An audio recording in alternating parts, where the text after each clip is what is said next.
সন্ত্রাস ও প্রতারণার অভিযোগে গ্রেপ্তার তৃণমূল শ্রমিক সংগঠনের নেতা।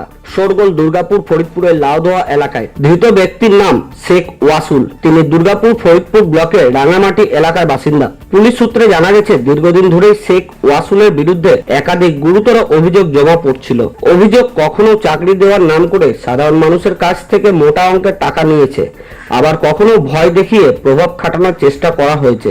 বিধানসভা নির্বাচনের আবহে ভোটারদের প্রভাবিত করা এবং চাপ সৃষ্টি করার মতো অভিযোগও সামনে আসে। স্থানীয় সূত্রে খবর, নির্বাচন পূর্ববর্তী সময়ে এলাকায় উত্তেজনা সৃষ্টি করার অভিযোগে বেশ কয়েকজন বাসিন্দা পুলিশের কাছে অভিযোগ জানান। রাজ্যে রাজনৈতিক পালাবদলের পর থেকে বিভিন্ন জেলায় তৃণমূল নেতাকর্মীদের বিরুদ্ধে ধরপাকড় শুরু করেছে পুলিশ। ইতিমধ্যে রাজ্যের একাধিক প্রান্ত থেকে তৃণমূলের বহু নেতা ও নেত্রীকে গ্রেপ্তার করা হয়েছে। তারই মধ্যে বৃহস্পতিবার গভীর রাতে অভিযান চালিয়ে দুর্গাপুর ফরিদপুর থানার পুলিশ শেখ ওয়াসুলকে গ্রেপ্তার করে। শুক্রবার সকালে ধৃতকে দুর্গাপুর মহকুমা আদালতে তোলা হয়। তবে তাকে কি কারণে গ্রেপ্তার করা হয়েছে সে বিষয়ে তিনি কিছুই জানেন না বলে জানিয়েছেন। তার বিরুদ্ধে ওঠা সমস্ত অভিযোগই তিনি অস্বীকার করেছেন।